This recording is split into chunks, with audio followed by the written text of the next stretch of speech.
رفته بودم سوی قبرستان شهرم، هر که را دیدم صبا خوابیده بود.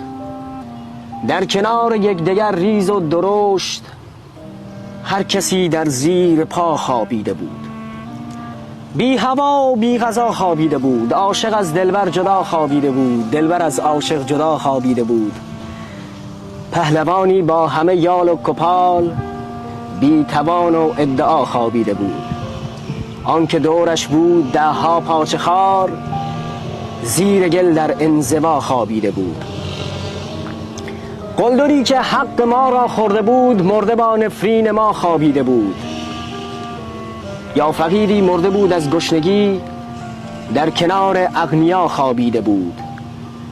آن که می چربید نازش در جهان، بی لحاف و متکا خوابیده بود. سوختم وقتی که دیدم تاجری در کنار یک گدا خوابیده بود. با همه مال و منالش طفلکی، مثل آن یک لاغبا خوابیده بود.